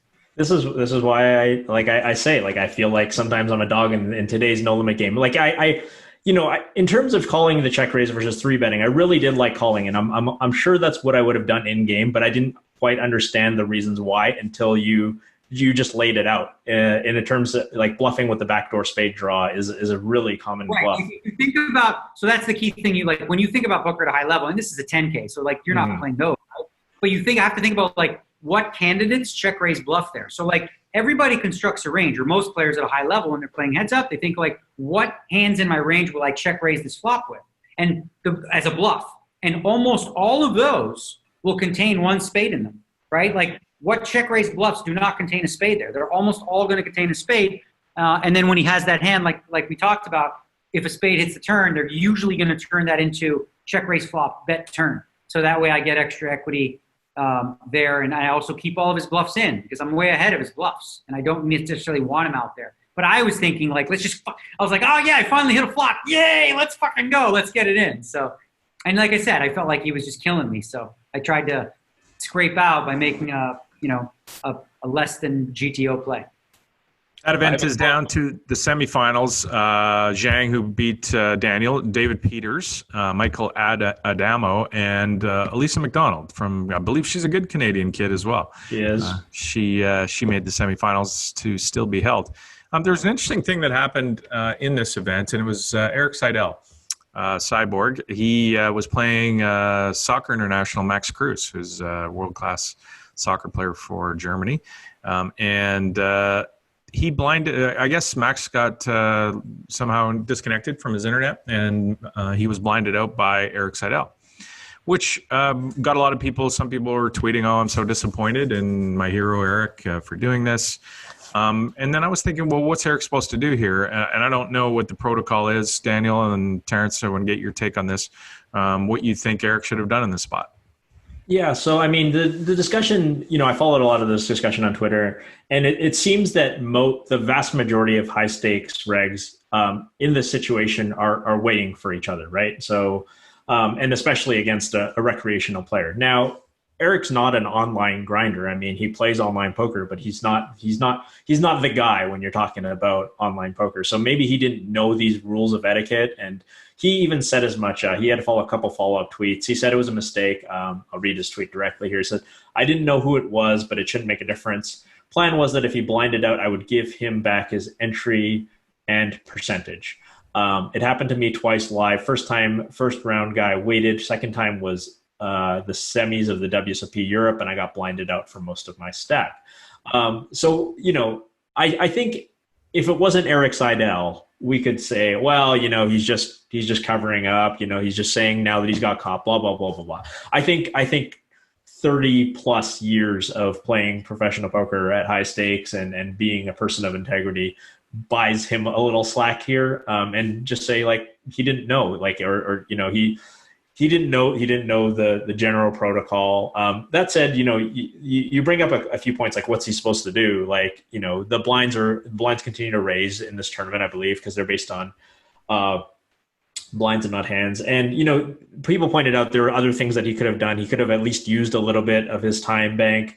Instead, people saw him just kind of like raise until Max was completely blinded out, and people took exception to that. That said, if it's happened to you before in the past, and it's absolutely happened to me, and you're not in the high stakes cultural world, it's easy to see how you would come to that decision. I can't say that honestly. Like when I read this in real time, like I can't say I would have done it differently. I mean, I very well might have, but now if you play a 10K heads up, there's a very good chance the other person will do it for you. So you should probably do it for them, apparently. And he followed up a tweet, and he said, "It's a useful discussion. I always want to be held to the highest standard. What would at Ike Poker, Ike Axton, of course, do, or what would Chidwick do, or what would Jason Kuhn do? That's where I want to be. If I fall short, that's a problem," which I think is a super classy response from him. And, he basically said, "I was wrong, and I'll do better." So just to play, because I'm similar in the sense of like, I'm not really up to date on terms of what people are doing these days, but let's play a little QAnon conspiracy theorist, right? Like, is there a way that you could shoot this angle, right? So let's say I'm Max Cruz, okay? Let's say I'm playing against Ike Axton. Well, I'm a big dog, right? I know that. So why don't I, if I know that Ike is going to wait for me, right? I have a better chance if the blinds are higher, we're not that deep. So if he folds every hand, I can just wait a little longer. Then I just have a better chance to win. Like, not saying that but that's a possibility, right? So I think what would be fair if you're Ike. So let's just say you're Ike here instead of Max. Is if you run your time bank down and then you're like, well, okay, now I hit raise, fold. Let's run the time bank down a little. Raise, fold. I think that's like a fair, reasonable response. You're giving, sure. Yeah, now, you're giving somebody a fighting chance. You're not just like kind of just going like, let's just rip their guts out. And you're saying, but listen, we're all responsible for internet connections here. Like we're all like, shit happens. We're playing online poker, so you're going to be punished a little. But I'm not going to go for the throat and just mash the raise button as fast as I can. So the way that I used to look at it was this, and maybe this is outdated. Maybe this needs to be, maybe I need to learn too. Is I used to always look at it this way. It's like, would this person that I'm playing against do this for me? Yeah. Right? Like if I'm up against Sam Grizzle, I'm gonna insta raise every hand because I know like that's what he would do.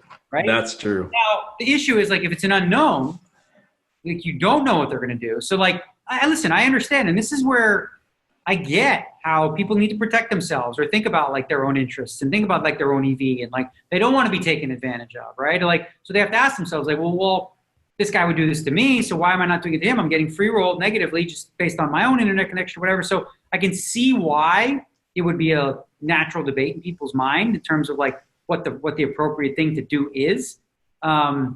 I think, Eric's mindset didn't seem all that out of line, thinking, like I'll give the guy a percentage and I was going to give his buy-in back. Like that doesn't sound awful, right? Like, he came at it not like, oh, I'm just going to screw this guy over. He came at it with like, I have an idea, but maybe that's not up to date with what new players do. Now the question is this. Let's say, we won't name him, but we'll call him Fishy Fish. Let's say Fishy Fish sits down against Ike, and Fishy Fish is in this heads up, and Fishy Fish and Ike's connection's bad, and Fishy Fish does it. Does anyone say Fishy Fish was out of line? No. Yeah, you're right. I don't think it's cut and dry at all, because you're right. If you don't know the guy, you don't know the guy would do it for you. I mean, like if I was playing you in the 10K heads up, I'd feel confident that you would do it for me, so I wouldn't steal all of your blinds. But yeah, it's true. It's if it's the other way around, it's Max Cruz blinding out Eric Seidel. This is not even a story. If I got matched up, just for theoretical purposes, if I got matched up in the heads up against Sean Deeb, okay, and he was disconnected, okay, I'm pressing the raise button instantly, because I know for a fact he would do the same thing to me because, there's a thing there, right? Doesn't like him. So again, I think it does matter situation. I like the idea of having sort of the common courtesy, and I think your idea actually, Terrence, is the best, which is to, use your time bank up to the point where it doesn't cost you, where you're not like eating into time that you would, maybe need for decisions, and then, doing it slowly rather than instantly. Like that's probably the best. That's actually what they do at the World Series of Poker for the live events. Is it's a 2-minute clock. So every 2 minutes, you basically wait. Every 2 minutes, the guy, loses one set of blinds. There you go. Yeah, that seems reasonable. All right, Roscoe, let's get some voicemails quickly while we can sneak them in here. All right. Email number 1. Hey guys, this is Joel down in Dallas. Just finished up listening to an episode while going for a run.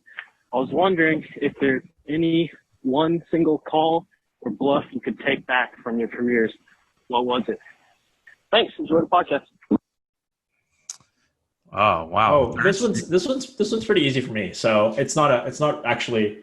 Well, I guess it was a call. So this was at the LAPC in 2012-ish. I can't remember. My ophthalmologist will know, because what happened was I was seated at an end seat, and over the last 6 months, my eyes had gradually been getting a little bit worse. I'd been actually, unbeknownst to me, developing cataracts, and this had just finally had come up. And I don't remember exactly how the hand went down. But I thought I was open-ended on the turn. I called the bet, and then I got there, or so I thought. And then, I called the bet on the turn, fired on the river, got raised, double-checked the board, and I was like, oh shit, I have a pair of sixes. That was, and this isn't a 10K. This was actually the main event of the LAPC. And I was just on raging tilt for so long. I don't think any hand, I've definitely lost more money in poker hands, but never for such a dumb reason. I literally misread the board because my eyes were going. I folded, and then, I bagged up my 7 big blinds for the rest of the day. I actually emailed Max Savage and said, look, this is just what happened to me. Is it possible at all to seat me for the redraw in a 3, 4, 5, or 6 seat? Because I literally don't think I can play without slowing down the games if I get seated in a 2, 3, 7, or 8. And then I immediately scheduled my eye surgery because I was like, well, this is affecting the quality of my life, but it never, I would never be able to put a dollar value on it until I just called the turn with a nothing and made a pair of sixes on the river and put 3/4 of my stack in. Yeah, no. Was there a hand from the deep run in the main event for a couple of years ago that is that one that you would take back? Is that for me? Yeah. Oh my God! It's from 2001. I think the one I was thinking was, and it wasn't exactly like a bluff, but it was like an overplay. So kind of, I guess, for back then. It was the year Carlos Mortensen won. I came 11th in the main event. Carlos Mortensen, different sizing. You guys are going to like laugh, or people who play poker today will laugh. The blinds are 5 and 10,000 at this point. Carlos opens under the gun to 30,000, 3x. Okay. Henry Nowakowski, or whatever the hell his name was, is in under the gun +2. He makes it 150,000. Okay. So just think about like the sizing today. It would have been 20, 48, right? And we're already at like 30, 150. Okay. So now I'm sitting in the big blind and I got ace king and I'm chip leader in this whole tournament, but Carlos has a big stack too. So I thought to myself, okay, well, he raised under the gun and got to respect that range, but this guy's got some stupid small pair or something because he had a really strong hand. I didn't think he would do that. So I decide, all right, I'm going to commit myself against Nowakowski, but I won't against Carlos. So I make it 350 with the ace king. Carlos folds pocket nines correctly. And the goofball fucking says, I will not be pushed around by a dumb American. I was like, I'm Canadian, you asshole. And he goes all in. He goes all in with like, whatever. He didn't have much more, you know, so I had to call. He had like 450 total or some 500. So I call, obviously, with ace king. He had 2 sixes. The board ran out jack 10 on the flop, so I needed ace king or a queen for a big one. And then I just whiffed out. And back then, I didn't know what the fuck I was doing because I still had like 18 to 20 bigs. And in my mind, I'm like, oh, fuck, I got to go all in on the button, 6-9 offsuit.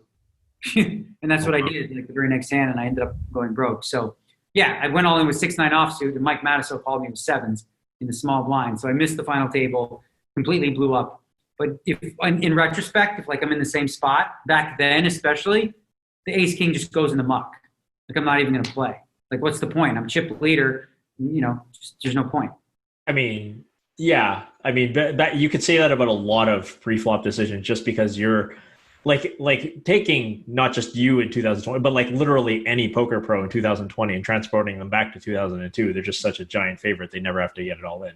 But that being said, like it still feels like the correct play because you should be able to make him lay down a hand like pocket sixes. Like, you know, if he essentially never has aces or kings there, it can't really be wrong to jam with the ace king. But like, so this is like right around 2001, as I was really like, right around that time, I was perfecting and creating small ball poker in terms of the way that I would play it, right? So I was literally just fiddling with it, right? And then that was a part that I learned after. It was like, all right, you play small ball poker, but you got to like, your small ball poker so effective without taking any risks like this that you don't need. So just avoid them. It was exploitative to up the wazoo, folding way too many hands to jams and 3-bets, and not like I would overfold so often when people would jam 10 big blinds or whatever that it made sense back then. Even though it was a minus EV play according to Snapshot or whatever, it was not Nash equilibrium correct or it wasn't GTO. It was correct for the time because I would find much better spots, right? Which is no longer true today. So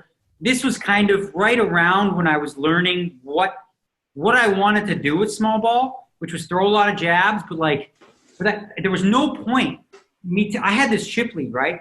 That was a lock if I just played pure small ball to get me into the final 3 and lock up a big chunk of cash. I ended up making $69,000 for 11th. And I was like, you know, especially at the time, right? If I just played my guard up, I hold those chips all the way to the end, but I got frisky with ace king and I, you know, again, against very transparent players back then that way overplayed hands. I mean, this guy fucking had 2 6s and he got in like, you know, 600K or like 60, 70 big blinds with 6s. After an under the gun raise, he 3-bets huge and the big blind just fucking cold 4-bets. He's like 2 6s. Let's go, baby. I mean, what the fuck is that? I never thought I'd be. I remember too, like, you know, after I did sort of internal learning, is like I played victim to that, right? I was like, I'm this fucking guy. I blamed him, right? I blamed him for making the dumb play. And, you know, later on in life, I realized, like, no, you stand responsible. You stand responsible because, you know, you miscalculated what this guy would do with the 6s, with the 7s, or the 8s. You knew he was weak, but you miscalculated the idea that he would fold. So that's on me, you know, and I learned from that. There's no value in looking and blaming other people for doing dumb shit, okay? All you can focus on is, you know, did you make the best player? Like if someone did something dumb and you didn't expect it, that's on you. You should have expected it, or next time, you know, be prepared to. I remember being a poker fanboy in 2001 and watching this and remembering you post, you're as fired up as you are now as you were in actual 2001. because I remember you posted on rec.gambling.poker. I'm going to try and find it in the archives tonight.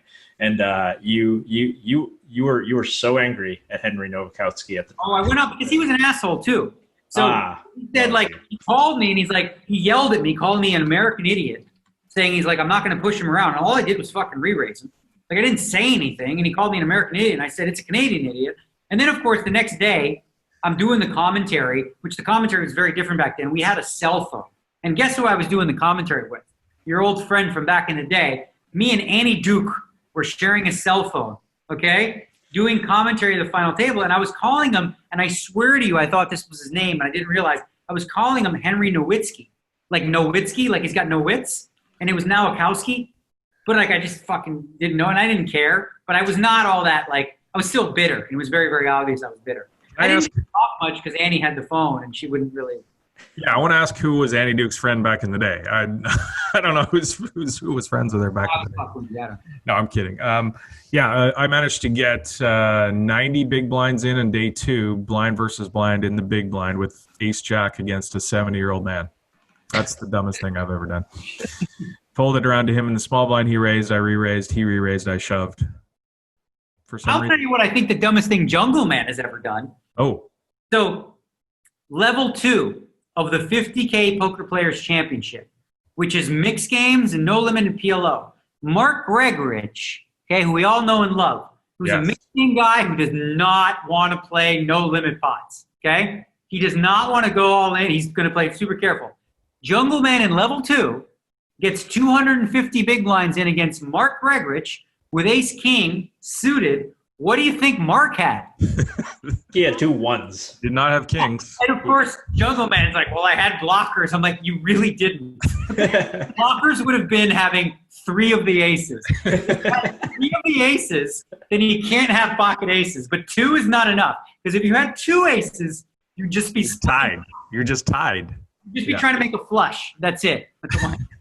So I'm gonna throw some bonus content in. So when Ross posts this thing on the Reddit, I found the rec.gambling thread. Oh, it's awesome. My comments regarding Henry Nowitzki. Oh my god.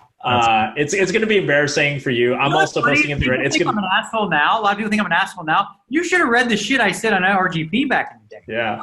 Don't read it out now. We'll save it. I'm embarrassed by my response in the thread. I posted. I've actually matured since then. You'd be shocked, right? People look at me like, well, you know, someone said to me like, act your shoe size, not your age, not your shoe size or something like that. I don't know. But I'm like, I was way more mature back then. The line from a song. I'll put it in the YouTube comments. There you go. All right. Roscoe, we have time for one more. Let's get one more. I wanted to talk about my hand. Oh, yeah. Go. I was on the river in a big pot in the PLO game, playing way over my head. And there was like a few thousand in the pot, and I had the nut blocker. And I was so nervous, and I was just like adding chips, like trying to decide the right amount to bet, and I probably just looked so nervous from across the table. And as I slid the stack in, he beat me into the pot. That's the worst. I got him back later with a straight flush versus his nut flush. Nice. Got him for everything. All right, here we go. Email number 2. Hey, Daft Poker Pod. Quick question. A few weeks ago, you guys mentioned how if you were to do a coin flip and you were paid 2-1, and say you were given 10 chances, how you would spread out your bets evenly. I was wondering, would the dynamic of that change anymore if, say, each time you won or each time you lost, your net worth changed, so the percentage changed, if that affected your decision in any way? Thank you. Love the podcast. Bye. Terrence, do you understand this question? He said if we get 10 coin flips, getting 2-1. I don't remember exactly the parameters of the bet. All I remember is how much of your... It was if you get 2-1 on a coin flip, how much of your net worth would you risk? Yeah, but he's talking about a single coin flip. If he's talking about 10 coin flips, I'm putting my entire life savings on the line because it's almost impossible to lose 10 coin flips in a row. Right, but then the question I think he was asking, which is part of that, is let's say if you did break it down into 10 bets, right? And like you won the first bet. Yes. So let's say you have $1 million, right? Yes. Okay. You get 100K on each 10. Okay, that's what you would do, right? Well, if you win the first 5, well, now your net worth is 1.5. You're going to bet more, yeah. So would you bet more on the last 5, or would you keep them static, Terrence? No, of course you would bet more. That's Yeah. that's what Kelly says. If you have more money, you should bet as a higher percentage. Like, so yeah, you're going to, like, if I win the first 5, and so, you know, you're now whatever, 2, 4, 8, 16, you're 32 times richer than you were when you started. Let's bring down like what would you bet, like on the first one? Would you bet like 25% of your net worth, or how much would you bet? Yeah. I can't remember what our answers were. So like I- 20% all the way. But I'm saying if you get 10, you know, it's a lot lower. If you get 10, you can't go broke. So yeah, I think you have to bet at least 25%. It's well, probably you can't go broke if you Lose 4 in a row. 25%, and you lose the first 4, you gone. yeah. No. But so if you lose the first one, then you drop it down to 12% or something. Yeah. So then to answer the guy's question, you would be adjusting your bet based on winning or losing. Yeah. This is just Kelly criterion stuff, and I don't have it like memorized and locked in. But that's basically it. Is you would start decreasing your bet when you lose and increasing your bet when you win. And So then essentially you would pick a percentage of your net worth, and you would bet whatever that is on each one. no, you would increase or decrease your bet depending on whether you won your previous bet. But that's what I'm saying. Is like, so you pick a percentage, say 25%, whatever Yeah. that. So you bet the first one, and then whatever your net worth is, whether you won or lost, you still bet 25%. You're not betting.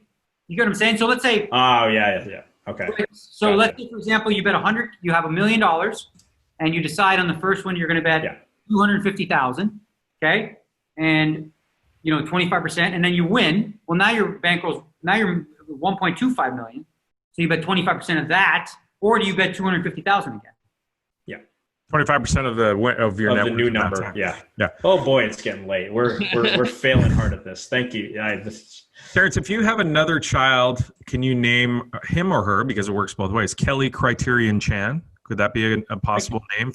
That's possible. That's could work, right? possible. Yeah. Wait. We're about to be a 3-father show from a clickbait headline I read. I didn't actually watch the video, but is there what happened here? Do I need to watch the video to find out what happened? Well, I mean, sure, people have already watched. It was clickbaity in the sense that, like, I was being what's the word? I think it's called misogynistic. Right? Because my wife was cooking, and I said barefoot pregnant, and I was like, doing the whole play barefoot pregnant, slaving over hot stomach thing. So it was definitely clickbaity, and everyone was, oh, you're pregnant, whatever. I mean, we could be. We had sex. So, you don't know. We haven't checked. She could always theonically be pregnant if she had sex. If you have sex within the last 9 months. We've been in Cabo. We haven't had our son waking us up at 2 a.m. going, rah, rah, rah, fucking hitting golf balls in my other room there. Nice. Love it. All right. One more, or is that it? You guys want to do another one? I got a better one. You got a better one? Okay, one more. Email number 3. Hello, everyone. It's Harry from the UK, the West Midlands in England. I've got a couple of questions today. I'll try and keep them short and sweet for everyone. First of all, I recently watched and read the book of Molly's Game. And I was just wondering if any of you have got some good stories from that era you can share without, I don't know, throwing anyone under the bus or whatever. And yeah, so if any good stories of that. And also, my second question is, I follow a YouTuber from the UK called The True Geordie, and he's being helped by Charlie Carroll to learn poker. I think PokerStars have got behind him, let him enter a few tournaments for free in the Stadium Series. And yeah, and he knew nothing about poker at all, so he's starting from scratch. Charlie's trying to teach him, and he actually cashed the first tournament he played, which is pretty insane because it's a $1,000 entry. So my question is, explain all that to you, how long do you think one of you would take to teach somebody who knows absolutely nothing about poker, who's never seen the game, say they've got like an average IQ level? How long do you reckon it would take you to train them from the bottom and try and get them to like a professional level? Cheers, guys. Love the podcast, and hope this went too long-winded. That was good. That was a minute. That's perfect timing, Harry in Midlands. Well, that question changes all the time, right? I mean, back in the day, I remember when poker started exploding in the early 2000s, people would be like, okay, yeah, you've never played poker? No problem. Let's sit down for 3 hours, and you can beat the limit hold'em games on most sites. Basically, but that's not the same it is for today. I think it takes, I don't know, if you could take an average person and turn them into a winner, it would take a lot amount of time. I don't know. Daniel, what do you think? Well, so it's an interesting question, of course. And, what you'd really want to break down is like professional at what, right? So professional high stakes tournament player, professional, 1-2 cash game player. If we look at some evidence, the book that just was, released by Maria, Eric Seidel basically put her through a year and, had her winning a tournament and doing quite well.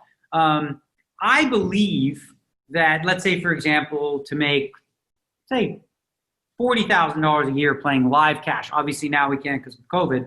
That I believe for a smart individual with an above average IQ, within 6 to 9 months of, steady hard work, to beat like a 2-5 cash game at the Aria or whatever, I believe that would probably be enough time. Again, depending on the person and depending on how dedicated they are to study. But I think it can be done in that short period of time. It's funny he mentions that video because I on my YouTube channel, recommendations come up and I randomly saw Charlie Carroll with some other dude who he was teaching him poker or something like that. So I did see some reference to that. But yeah, I don't know. I think again, some people, it doesn't matter how long, they're just not going to be able to do it. But if I took somebody off the street that was above average intelligence, I'd say 6 to 9 months, I could make them maybe not the best player in the world, but competent and a winning player at 2-5. And any Molly's Game stories? Oh, Molly's Game, right. Well, I mean, the closest thing I ever got to Molly's Game was when I was married before, was Toby Maguire invited me to his house for his birthday. And I remember bringing him a WPT set of chips. And it was for his birthday. And he was really getting into poker at the time. And of course, his wife got him chips. Jack Black got him chips. Leo DiCaprio got him chips. It was just put him over there with the others, right? It was just stacks. So it was a fun game. There was 2 of them. I remember I got to play with Leonardo DiCaprio for the first time, in that game. And he was drinking, having fun. And it was the night that Spider-Man was, released in the box office, and the phone would ring every 20 minutes. Leo was there because Titanic was the all-time grossing film, and it was Spider-Man was getting closer and closer. And you could see that they're friends, but there was definitely a rivalry over it, right? Where it was all right, and then Spider-Man finally surpassed the process. And I remember Leo at one point, he lost with 2 kings in a spot where an ace hit the turn. And this is a guy who has infinite amounts of money, and we're not playing that high stakes. He probably lost $3,000. Went outside into the front courtyard, and we heard bottle smash because he fucking whipped the bottle and was absolutely furious. And we were yeah, now your net worth is only 900,864,000 or something But it was just he had that competitive spirit about him, But it was an interesting night for me. I lost in the game. I was playing blind. I didn't want to go in there. I was not looking at my cards until the turn.